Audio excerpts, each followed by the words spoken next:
Bonjour à toutes et à tous et bienvenue en ce jeudi dans un nouvel épisode de Dev Café. Alors comme d'habitude, asseyez-vous bien confortablement pour découvrir toutes les nouveautés autour du développement, et je sais que votre temps est précieux, alors on va essayer de faire ça en 10 minutes environ, voire même peut-être un poil plus aujourd'hui, parce qu'il y a beaucoup de sujets à voir ensemble, comme la première bêta d'Android 14, du .NET MAUI, ou encore une petite faille sur iOS, ou même plutôt une fourberie. Allez, on va bientôt commencer, mais juste avant, aujourd'hui et demain, il y a la Kotlin Conf, vous savez, c'est la fameuse conférence où Louis et Martin y sont allés en vélo. Et bien l'avantage de cette année, c'est que le flux du direct, il est proposé gratuitement et sur YouTube. Je vous ai donc mis le petit lien dans le i, histoire que vous puissiez faire tout simplement un rappel, car pour une fois que c'est gratuit, et bien autant en profiter. Bon, cette fois-ci, j'espère que vous êtes bien prêts, car ce numéro 175 commence tout de suite.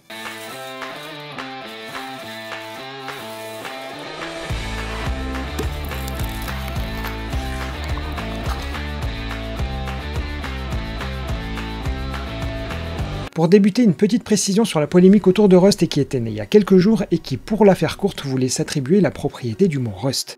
Mais c'est un peu compliqué car il y a le projet Rust et la fondation Rust, mais en tout cas pour la partie projet, ils n'en veulent pas parce que si je traduis leur tweet, soyez assurés que le projet Rust n'acceptera que ce que nous pouvons valider et qui répond aux préoccupations qui ont été soulevées.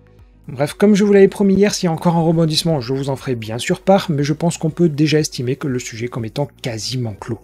On enchaîne sans vraiment de transition du côté de Windows 11 où il existe le Windows Subsystem for Android pour lancer justement des applications Android comme son nom l'indique, et ils le font évoluer petit à petit et d'ailleurs on est passé à Android 13 il y a peu. Mais sur l'aspect insider de Windows, un nouveau build est disponible et il supporte le Picture-in-Picture, ce qui rendra notamment la lecture des vidéos plus pratique car elles pourront être détachées du contenu principal. Après, le Picture-in-Picture, c'est pas forcément utile qu'avec les vidéos, car vous pourrez par exemple l'utiliser sur Maps, qui permet d'avoir la navigation sans avoir besoin de regarder une notification ou alors de relancer l'appli. Bien sûr, ce cas d'usage, il a aucun intérêt sur un PC, mais c'était juste pour vous illustrer par un exemple.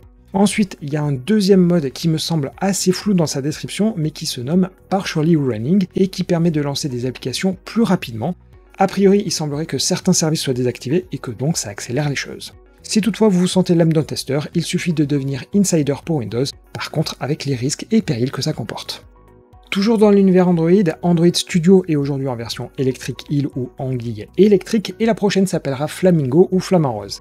Sans trop m'avancer, elle devrait sortir normalement dans un mois environ lors de la Google I/O. Et la transition ne se fera pas nécessairement en douceur car on basculera vers le plugin Gradle en version 8. Il y aura bien sûr un assistant dans Android Studio, mais comme tout bon assistant, il ne sait pas toujours tout corriger.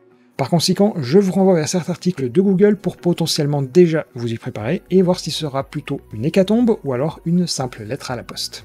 Mais si vous vous préparez à Flamingo, il faut surtout vous préparer à Android 14 et la toute première bêta est disponible depuis hier soir. Pour rappel, chaque mois il y a des nouvelles versions, en février et en mars c'était des Developer Preview et désormais on passe aux bêta, mais attention, les API peuvent toujours changer à n'importe quel moment. Dans la mesure où je tourne la vidéo pile poil après l'annonce, je vous donne quelques détails sur les nouveautés, mais ce sera encore plus intéressant demain car j'aurai davantage au fouiner. Et donc pour commencer, on avait déjà vu que le back gesture allait arriver pour tous sur Android 14, et l'icône du geste de retour est légèrement différente désormais en prenant notamment en compte la couleur de votre thème. Ensuite, je vous en avais déjà parlé, mais l'écran de partage va être unifié entre toutes les applis, où il est désormais possible d'afficher des actions personnalisées, histoire que des applis comme Chrome n'y perdent pas au change. A priori, la nouveauté de cette bêta est que la ligne de ce qu'ils appellent les Direct Share Targets, vous savez c'est la première ligne qui affiche généralement des raccourcis vers des contacts, et bien vous pourrez lui injecter des données, par exemple en lui donnant l'action Send Message, afin que le contenu il soit davantage personnalisé. Ensuite, il y a des nouvelles API autour des paths, et ça c'est vraiment top car il fallait passer par des bibliothèques, notamment celle de Romangui, et bien désormais plus besoin. Et enfin, vous savez que les API d'accessibilité sont un peu le graal de tous les malwares car elles ont accès à tout ce qui est visible à l'écran. Mais la bonne nouvelle est que vous allez désormais pouvoir limiter la visibilité de certaines vues uniquement aux applications d'accessibilité qui aident les personnes avec des difficultés. En gros, si vous faites un outil qui triche avec les options d'accessibilité, vous ne verrez rien. Par contre, Tollback y aura bien accès, et pour éviter tout problème, ce sera désormais le Google Play qui donnera ou non accès à ces autorisations. Et pour terminer, côté bug connu, faites attention car il y en a encore pas mal, et je vous ai mis le lien pour que vous puissiez les regarder. Bref, rendez-vous demain pour plus d'infos et plus de détails. Et à être sur Android, je vais vous parler de Java 21, mais en soi ce sera pas disponible sur Android, déjà parce que ça supporte que la version 17, mais surtout parce qu'il s'agit d'une modification de la méthode main. Alors avant toute chose, gros warning, il ne s'agit que d'une proposition et qui sera en preview sur Java 21. Mais dans l'idée aujourd'hui, la méthode main, elle doit forcément prendre pour paramètre une liste de strings qui représente en fait tout simplement les arguments qui ont été donnés en ligne de commande, et aussi être statique, et en plus pour couronner le tout, il faut le mettre dans une classe. Sauf que pour les nouveaux développeurs, tous ces éléments ne sont pas forcément des plus compréhensibles, et l'idée de la preview, c'est de finalement pouvoir faire une méthode main toute simple, tout court, sans classe, sans argument. Bref, c'est pas ça qui va révolutionner le langage, mais certaines mauvaises langues diront que en fait ça existe dans les langages modernes depuis longtemps. Et voilà pour les premières infos du jour, et vu qu'on n'est pas dans un marathon, eh bien autant faire une petite pause pour les actus en bref. Bon, oui, j'avoue, j'essaie d'inventer des transitions, elles sont plus ou moins foireuses.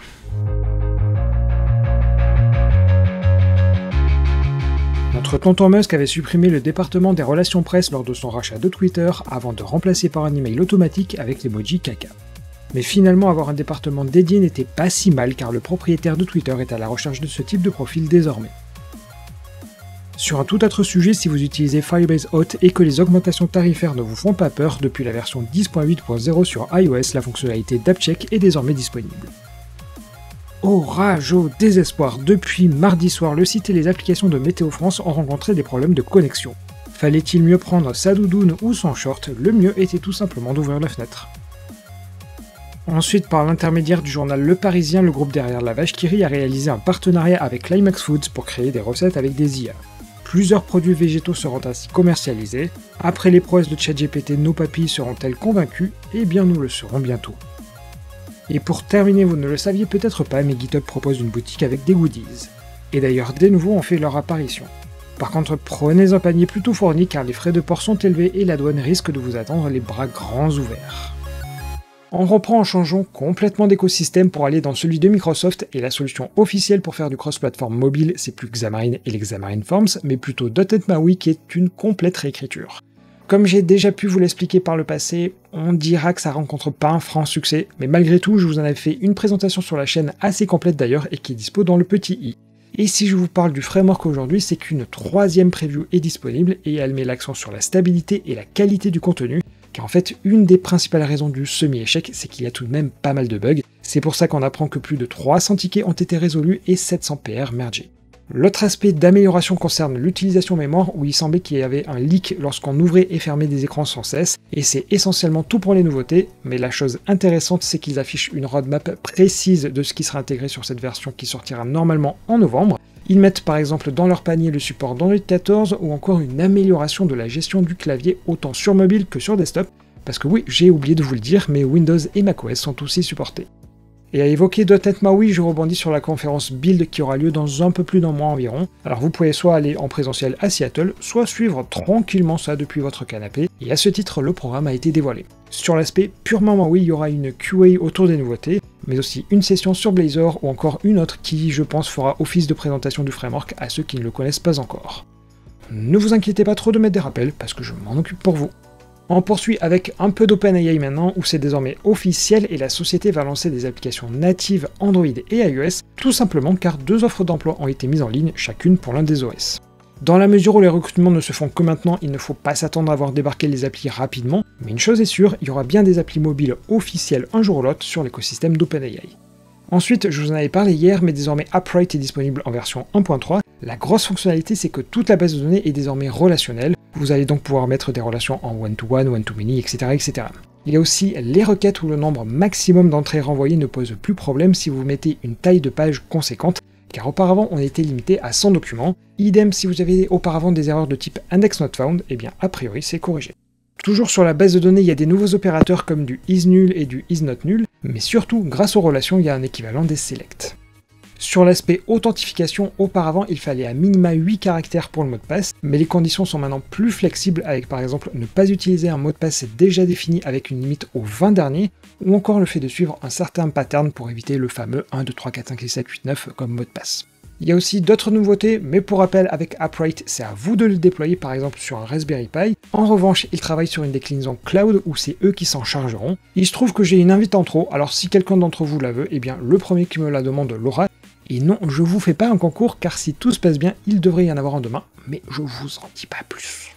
On passe ensuite à un trou dans la raquette comme j'aime à le dire, car Apple vante la vie privée des utilisateurs, mais il est possible de déterminer dans quelle région se situe le compte ou l'Apple ID si vous préférez. Pour ça, vous avez peut-être remarqué que sur certains sites, il y a ce qu'on appelle les Smart App Banners, qui affichent un bandeau pour indiquer qu'une application existe sur l'App Store, et le lien il permet de télécharger directement l'appli via une redirection.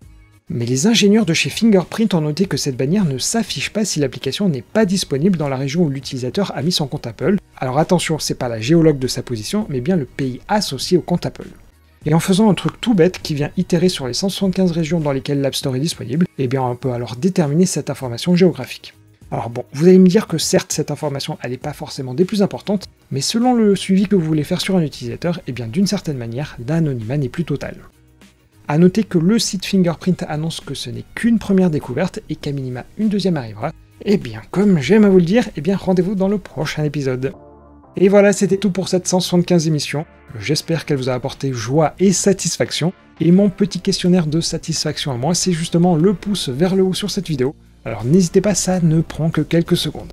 Et vu que mon petit refrain quotidien est fait, il ne me reste plus qu'à souhaiter la fête aux Timéo, Mars et Thomasine. Et l'avantage en fait de cette section, c'est au moins que je découvre des prénoms. Et bon sinon, comme d'habitude, eh bien je vous donne rendez-vous demain, même heure et même endroit. Et bah tout simplement, j'ai envie de vous dire que la force soit avec vous aujourd'hui.